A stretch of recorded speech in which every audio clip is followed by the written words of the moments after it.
नमस्कार, स्वागत आहे. आज आपण बोलणार आहोत भारताच्या एका खूप मोठ्या, खूप महत्त्वाकांक्षी मिशनबद्दल, मानवाला अंतराळात घेऊन जाणाऱ्या गगनयान मोहिमेबद्दल. तर नुकतीच एक खूप मोठी आणि यशस्वी चाचणी पार पडली आहे. नाव आहे इंटिग्रेटेड एअर ड्रॉप टेस्ट. आणि या चाचणीमुळे भारत या मिशनच्या एक पाऊल आणखी जवळ पोचलाय. आता ही टेस्ट इतकी महत्त्वाची का आहे? कारण अंतराळवीरांना सुरक्षितपणे पृथ्वीवर परत आणणारी जी सिस्टम आहे तिचीही तपासणी होती आणि ती यशस्वी झाली म्हणजे ही खरंच एक मोठी गोष्ट आहे. आणि या यशामुळे भारत एका अशा क्लबमध्ये सामील होणार आहे, जो जगात खूपच एक्सक्लुझिव्ह मानला जातो. आता कोणता आहे हा क्लब? चला बघूया. तर पाहूया की भारत एक नवीन स्पेस सुपरपॉवर, एक अंतराळ महाशक्ती म्हणून कसं पुढे येतोय. फक्त 4.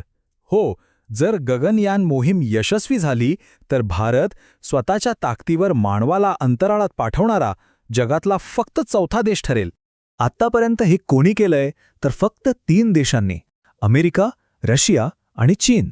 म्हणजे विचार करा, हा क्लब किती छोटा आणि किती महत्वाचा आहे. ठीक आहे मग आता हे जाणून घेऊया की ही गगनयान मोहीम नक्की आहे तरी काय. सोप्या शब्दात सांगायचं तर गगनयान मिशनचं मुख्य ध्येय आहे 3 अंतराळवीरांना अंतराळात पाठवणं. कुठे? तर पृथ्वीपासून सुमारे 400 किलोमीटर उंचीवर, ज्याला लो अर्थ ऑर्बिट म्हणतात. किती दिवसांसाठी? 3 दिवसांसाठी. आणि सगळ्यात महत्त्वाचं, त्यांना सुरक्षितपणे परत आणणं, म्हणजे समुद्रात त्यांचं लँडिंग किंवा स्प्लॅशडाऊन करणं. आणि हो, यात सुरक्षिततेला सगळ्यात जास्त महत्त्व दिलं गेलंय. म्हणूनच थेट माणसांना पाठवण्याआधी 2 मानवरहित मोहिमा होतील. म्हणजे आधी सगळं तंत्रज्ञान, सगळ्या सिस्टम्स व्यवस्थित काम करतायत की नाही हे तपासून पाहिलं जाईल आणि मगच मानवासहित मोहीम पार पडेल. ओके, आता या मिशनच्या तंत्रज्ञानाकडे वळूया. ते कोणते 3 मुख्य भाग आहेत ज्यामुळे हे सगळं शक्य होणार आहे ते पाहू. पहिला आणि सगळ्यात महत्वाचा भाग तो म्हणजे एक शक्तिशाली रॉकेट. याचं नाव आहे HVM3, म्हणजे human rated launch vehicle mark 3. हे आपलं जे LVM3 रॉकेट आहे ना, ज्याला बाहुबली म्हणतात, त्याचीच एक सुधारित आवृत्ती आहे, खास माणसांना घेऊन जाण्यासाठी बनवलेली. आता हे रॉकेट कसं काम करतं? तर बघा, हे प्रक्षेपण 3 टप्प्यांत होतं. पहिलं, सुरुवातीला प्रचंड जोर लावण्यासाठी 2 सॉलिड बूस्टर्स पेटतात, जसा एखादा मोठा धक्का देतो ना तसं. मग दुसरा टप्पा, जेव्हा लिक्विड इंजिन्स म्हणजे विकास 2 इंजिन्स सुरू होतात, जे यानाला अजून वेग देतात. आणि मग येतो शेवटचा आणि सगळ्यात महत्त्वाचा टप्पा, आपलं स्वतःचं स्वदेशी CE-20 क्रायोजेनिक इंजिन. हे इंजिन यानाला पृथ्वीच्या कक्षेत पोहोचवण्यासाठी अंतिम वेग देतं. एक करून प्रत्येक टप्पा आपला काम अगदी अचूकपणे करतो. बरं, दुसरा महत्त्वाचा भाग आहे ऑर्बिटल मॉड्यूल. सोप्या भाषेत सांगायचं तर हेच ते यान आहे जे अंतराळात फिरणार आहे. हे अंतराळवीरांचं अंतराळातील घरच आहे, जिथे त्यांना पृथ्वीसारखं वातावरण मिळतं. आता या ऑर्बिटल मॉड्यूलमध्ये सुद्धा 2 भाग आहेत. पहिला, क्रू मॉड्यूल. हे म्हणजे घरातली मुख्य खोली, जिथे अंतराळवीर राहणार आहेत. इथेच त्यांच्यासाठी लाईफ सपोर्ट सिस्टम आणि सगळी व्यवस्था असते. आणि दुसरा आहे सर्व्हिस मॉड्यूल.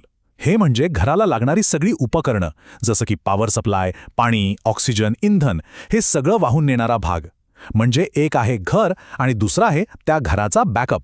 आणि आता तिसरा आणि सगळ्यात महत्वाचा भाग, कारण इथे विषय आहे सुरक्षेचा. हा घटक आहे क्रू एस्केप सिस्टम, म्हणजेच CES. ही सिस्टीम म्हणजे काय? तर समजा रॉकेट उडताना काहीतरी गडबड झाली, काहीतरी चूक झाली, तर ही सिस्टीम एका सेकंदात कामाला लागते. ती अंतराळवीरांचं जे क्रू मॉड्यूल आहे ना, त्याला धरून रॉकेटपासून खूप दूर सुरक्षित ठिकाणी खेचून नेते.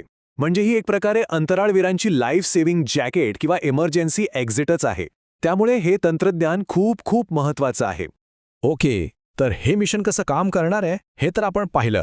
पण आता प्रश्न हा आहे की हे सगळं का करायचं? गगनयान मोहीम भारतासाठी एक गेम चेंजर का ठरणार आहे? सगळ्यात पहिलं म्हणजे जागतिक पातळीवर भारताचं स्थान खूप मजबूत होईल. विचार करा, 4था देश. यामुळे भारताची स्पेस डिप्लोमसी म्हणजे अंतराळ क्षेत्रातील मुत्सद्देगिरी खूप शक्तिशाली बनेल आणि भविष्यात मोठमोठ्या आंतरराष्ट्रीय स्पेस प्रोजेक्टसाठी भारताला आमंत्रण दिलं जाईल. पण फायदा फक्त जागतिक स्तरावर नाहीये, देशातही खूप मोठे बदल होतील.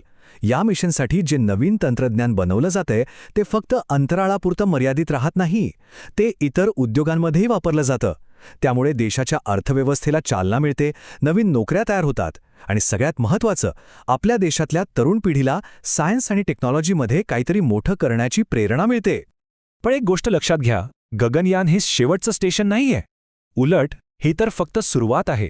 भविष्यातल्या मोठ्या झेपेसाठीची ही पहिली पायरी आहे. गगनयानामधून आपल्याला जे तंत्रज्ञान आणि अनुभव मिळणार आहे ना, त्याच्या जोरावर भारत भविष्यात अजून मोठ्या मोहिमा हाती घेऊ शकेल. जसं की चंद्रावरून किंवा मंगळावरून मातीचे नमुने परत आणणं, किंवा आपलं स्वतःचं भारतीय अंतरिक्ष स्टेशन म्हणजेच स्पेस स्टेशन तयार करणं. तर हे तर नक्की आहे की गगनयान भारतासाठी एक खूप मोठं ऐतिहासिक यश ठरणार आहे. पण जाता जाता एक प्रश्न, जसजसं भारत आणि इतर देश स्वतःच्या ताकदीवर अंतराळात पोहोचू लागतील, तसतसा आंतरराष्ट्रीय सहकार्याचं स्वरूप कसं बदलेल, यावर विचार करायला नक्कीच हरकत नाही.